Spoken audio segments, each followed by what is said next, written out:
Hello friends, मैं take गुरु युग। और आज हम बात करने वाले हैं एचपी के आईएलओ सेटअप की।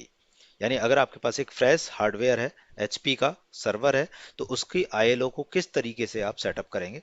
जैसे डेल का हमारा सर्वर होता है, डेल को हम आईडी रैक से एक्सेस करते हैं। तो आईडी रैक को किस तरह से कॉन्फ़िगर करते हैं, उसका मैंने एक वीडियो बनाया, उसका डिस्क्रिप्शन में नीचे डाल देता हूँ उसका लिंक। तो वो आप देख सकते हो। सेम चीज अगर आपके पास एचपी का सर्वर है, तो उसके आईएलओ में क्या क्या हम सेटअप कर सकते हैं।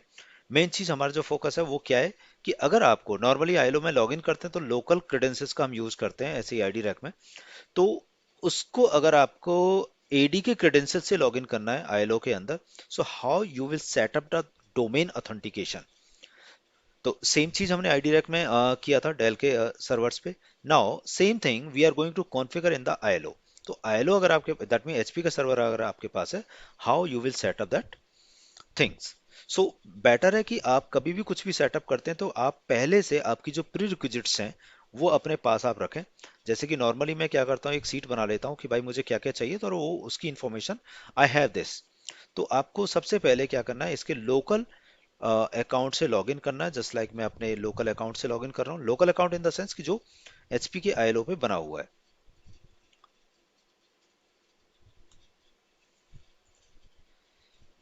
तो एचपी के लोकल अकाउंट से हमने यहाँ पर लॉगिन किया है। तो लॉगिन करने के बाद यहाँ पर एचपी के सर्वर की आपकी कंप्लीट इंफॉर्मेशन है, that you can see all those things. So very first thing हमारा जो फोकस होना चाहिए, that should be in the network things. तो सबसे पहले हम चलते हैं आईएलओ डेडिकेटेड नेटवर्क पोर्ट पे, जहां पर आप आईएलओ का जो नेटवर्क पार्ट है that you will configure. Although जब आप रैकिंग स्टैकिंग करते हैं, तो रैकिंग स्टैकिंग के टाइम पे जो अभी आपकी अगर डीसीएम टीम है, दैट मीन जो डेटा सेंटर को मैनेज करती है, या अगर आपने रैकिंग स्टैकिंग किया है, तो सबसे पहला का जो काम है वो वहां पर क्या है कि आईएलओ के अंदर आईपी एड्रेस, सबनेट मास्क और gateway, this must be configured, then only you can access the server via ILO IP. ठीक है। तो ये चीज यानी आपको ये तीन चीजें ऑलरेडी नॉर्मली कॉन्फ़िगर्ड ही मिलेंगी अगर आप रिमोटली एक्सेस कर पा रहे हैं तो। लेकिन उसके अलावा क्या और चीजें हैं, तो सबसे पहले अगर हम आते हैं जनरल में, जनरल के अंदर you can configure the server name, that mean ILO पे जो आपका आईएलओ सर्वर है उसको जब हम एक्सेस करें तो उसका क्या नाम शो करे। जैसे मैंने यहाँ पे नेम से एक्सेस किया हुआ है, बट इसका नाम जो भी मुझे दिखा रहा है वो like that, so this is not the actual name, I need to put this one. So that is my server name. तो सर्वर नेम आप मेंशन करेंगे। उसका डोमेन नेम यानी डीएनएस नेम क्या है वो भी आप यहाँ पे मेंशन कर सकते हैं। अब देखिए क्या है कि यहाँ पर डोमेन नेम क्या है वो हाईलाइटेड नहीं है, and I am unable to write anything here. Reason behind क्या कह रहे हैं यहाँ पे, domain name is currently set through IPv4 and और IPv6। तो ये किससे हो रहा है, IPv4 या IPv6 के थ्रू डोमेन नेम सेट है। तो उसको हम चेक करेंगे पहले कि क्या इस तरीके से डोमेन नेम सेट है IPv4 या IPv6 से। तो वहां पर आपका DSCP इनेबल्ड नहीं होना चाहिए, तो यहाँ से हमारा DNS तो सेट नहीं है। And from IPv6 we will see ये जो कॉन्फ़िगरेशन है, दैट थिंग जो ग्लोबल IPv6 से कॉन्फ़िगरेशन इनेबल्ड है, you must disable these things. जो IPv6 में आपको सारी चीजें यहाँ पर दिख रही हैं, even the DNS part that one.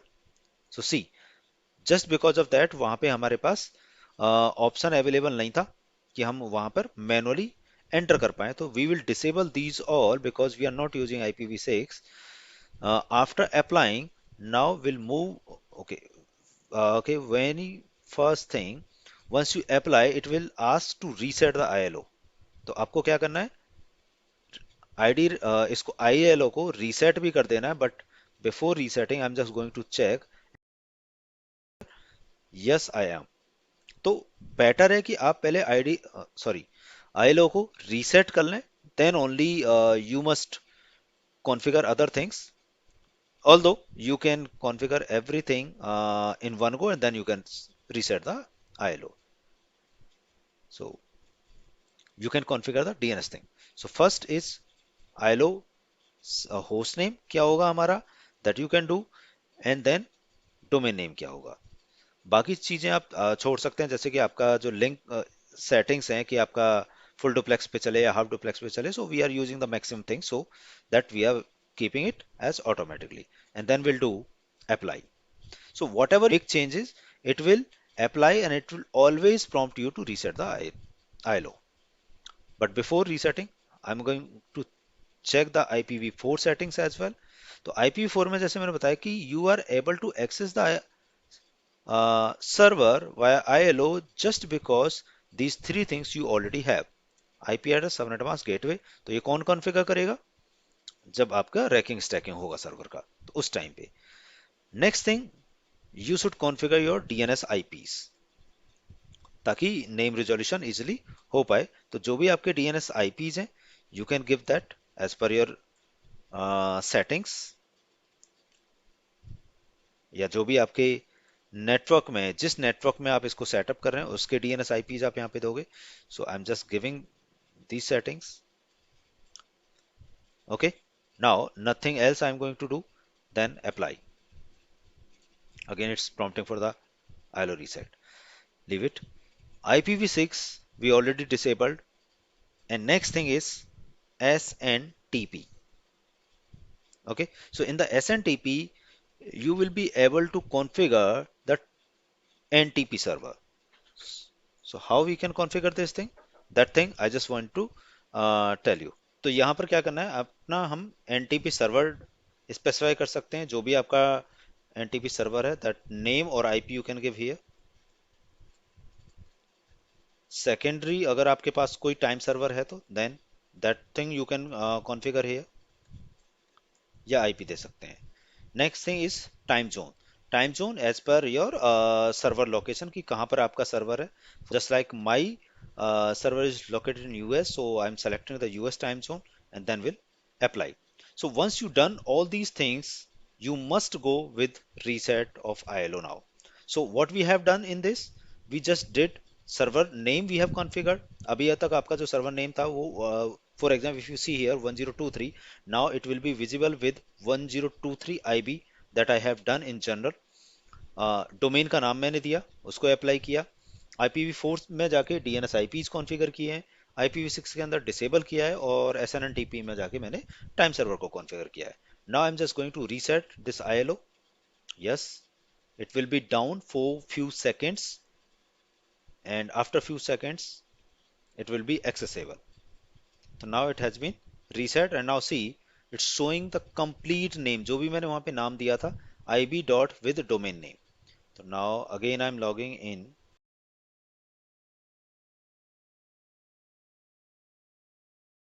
तो अभी जो हमने कॉन्फ़िगर किया that is the IP part. Now we are going to set up the domain authentication. जैसे कि अभी मैं जो लॉगिन कर रहा हूँ वो एक लोकल अकाउंट से लॉगिन कर रहा हूँ, but I want to login with my domain credentials. So for that we will have to set up the domain authentication. How? Will go to the security tab here. In security you will see the directory setting here. In directory what you need to do, by default आपका जो LDAP authentication है वो disabled है, so you need to select use directory default schema. So you need to select here directory default schema, then come down here and specify the directory server address. So directory server का जो address है that will be the LDAP server. So any LDAP server which you have in your site, you can use those things. आपको अगर आपके पास एक है तो एक आप कर सकते हैं, दो हैं तो दो कर सकते हैं, बट मल्टीपल हैं तो then you will have to use comma without space. So first server LDAP server name या फिर IP, comma second LDAP server name और IP, whatever you want to give. No need to change any LDAP port and all. तो उसका हमने क्या दिया, LDAP server का नाम दिया जो इसको ऑथेंटिकेट करेगा. और यू कैन से, अगर आपको विंडोज की नॉलेज है तो then in simple words we can say domain controller. So domain controller जो इसको ऑथेंटिकेट करेगा. उसके बाद किसको ऑथेंटिकेट करेगा, you can specify the users. Now अगर आपको एक या दो यूजर को ऑथेंटिकेट करना है तो then you can mention the user name here. But अगर आपकी एक पूरी स्पेसिफिक टीम है तो देन टीम को इस ऑथेंटिकेट करने के लिए क्या करेंगे, आप पूरे टीम का ग्रुप नेम मेंशन करेंगे. तो just like I have the group name which is this one, I already have AD group name, so I can give my group name. तो इस ग्रुप में जितने भी n नंबर ऑफ यूजर्स होंगे वो क्या होंगे, ऑथेंटिकेट होंगे इस सर्वर के आईएलओ पे लॉगिन करने के लिए। उसके बाद I will apply settings, so my settings are saved. Now we'll go to the administration। अभी हमने क्या किया, एडी सेटअप तो कर दिया, लेकिन जो हमने ग्रुप दिया है इस ग्रुप को एक्सेस हो गए, लेकिन इस ग्रुप को राइट्स कैसे होंगे, किस तरह के इसके राइट्स होंगे, यानी किस तरह ये सिर्फ व्यू ओनली कर पाएगा या इसके अंदर चेंजेस भी कर पाएगा, दैट मीन्स एडमिन राइट्स होंगे, तो what kind of rights it will have. तो उसके लिए क्या करेंगे, एडमिनिस्ट्रेशन में जाके डायरेक्टरी ग्रुप में जाएंगे and then will add the group here, will add the new group. Group का नाम कौन सा नाम देंगे हम, जो हमारे ग्रुप का एडी ग्रुप का नाम है जिसको हमने ऑथेंटिकेट किया है, and now I am giving full rights to this. So this group will have, sorry, group dn only, so this group will have full rights on this ILO. Okay, so again I am just going to security directory, तो मैंने यहाँ पे setup already कर दिया है। Now I can test it कि मेरे जो क्रेडेंशियल्स हैं वो काम कर भी रहे हैं या नहीं। So you have the option for test settings. तो in the test settings what you will do, you will write here your username and password. So I'm writing my username here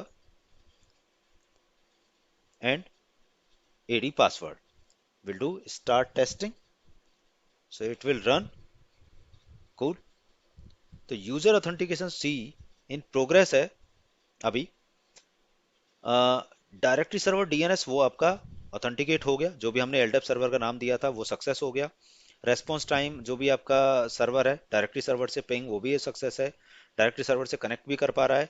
now see the user name, user को इसने authenticate bind और to directory server उसको भी authenticate कर दिया है। SSL that's a different thing, we can wait for some time, जो अभी भी क्योंकि कुछ टेस्ट स्टिल इन प्रोग्रेस है। So will see the result, it will take few minutes. Now even we can try by logging off and logging in by our domain credential। तो मैं domain credential अपने डालता हूँ जो with the domain name, and then we'll see if it is logging in or not। So see, now it has been logged in with my domain account। So that is the way you can set up for the domain authentication। Now what else we can do, just go to the administration। Here you have the default user, you can add the local user as well from here। जैसे कि अभी हमने directory से authenticate किया कि admin rights, but अगर आपको एक कुछ न्यू यूजर्स भी ऐड करने देन लोकल यूजर भी आप यहाँ पर ऐड कर सकते हो। Just like I am creating one user with name root and giving the password for this account। I'm just making this just to make the standardize because for example आपके organisation में कुछ del के servers हैं, कुछ HP के servers हैं। So del के servers का क्या होता है, बाय डिफॉल्ट जो अकाउंट आता है वो that is name is root. तो वहां पे रूट है, पासवर्ड मैंने उनको दिया हुआ है, तो यहाँ पर भी मैं सेम पासवर्ड के साथ रूट अकाउंट से एक अकाउंट बना देता हूँ, ताकि मैं किसी का भी किसी भी फिजिकल सर्वर का चाहे वो आईएलओ ले या आईडी रख लूँ, तो एक स्टैंडर्डाइज रहेगा कि मेरा यूजर नेम रूट रहेगा और password will be this. Then custom settings permission you can give, so I am just giving the administration setting for this, so that means with full rights will add this user। okay, so now मैंने क्या किया, एक local account भी बना दिया, domain के through भी authenticate कर दिया। So now we all will log in by the domain credentials only, but in case anything happen और आपका सर्वर है कि वो डोमेन से कम्युनिकेट नहीं कर पा रहा है, so then I have one standard user as well। okay, cool। next thing, if you know about the HP1 view, okay, जैसे डेल के अंदर भी ओईएम मैनेजर होता है, ऐसे ही एचपी के अंदर जितना भी आपका एचपी का इंफ्रास्ट्रक्चर है, दैट मीन एचपी के आपके सर्वर्स हैं, उन सभी को आप एक जगह से मॉनिटर कर सकते हैं। तो HP one view is the one place to view all your HP physical servers. तो उसके अंदर अगर आपको अपने सर्वर को सेटअप करना है, then how you can do that. उसके लिए आपके पास वन व्यू होना चाहिए, वन व्यू का सेटअप आपके पास होना चाहिए। दैट मीन्स आपने किसी सर्वर को as a one view configure किया हुआ है। Then you can open that OneView server. This is my OneView server. Just click OK, and now I can log in with my domain credentials. आपके पास local credential, local से अभी आप log in कर सकते हैं, डोमेन से भी।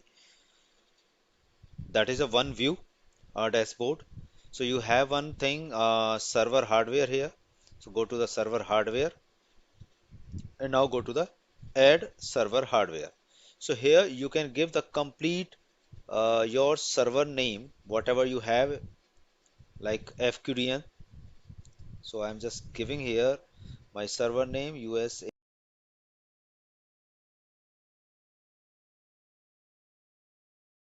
So just give the FQDN of that server. Now you can select as manage or monitor. So just want to monitor this server from this place. We'll give the root username or whatever the username you have with admin credentials. So root user I just created.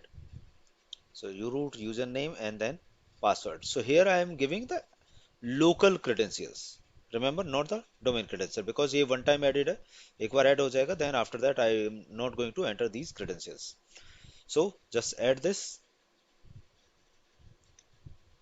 और दूसरा चीज कि local credential change नहीं होते अगर मेरा domain credential मैं यहाँ पे डालता हूँ। So if my domain credential get change in the sense that like password अगर मेरा चेंज हो जाता है, तो देन फिर आपका यहाँ पे सर्वर कनेक्टेड नहीं रहेगा। सो बेटर ऑलवेज कि आप लोकल क्रेडेंशियल यहाँ पर यूज करें। Okay, so after parameter verifying, now it's adding.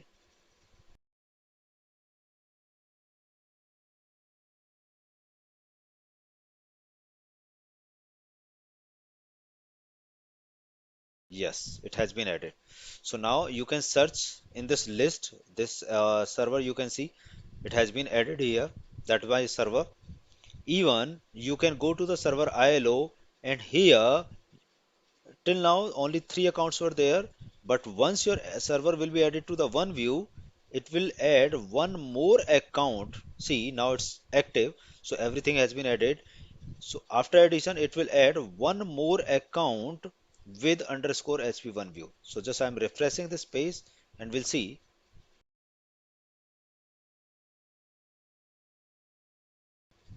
We'll go again to the administration. We see the local users. See, so new account has been added by the OneView just to for the monitor this thing. Clear? Now you can monitor all those server whatever you have added here from one place. That is a feature of the OneView.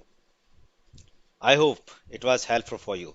And if you have any question, any doubt in that, please comment and I will definitely try to answer you. Thank you guys. Have a good day.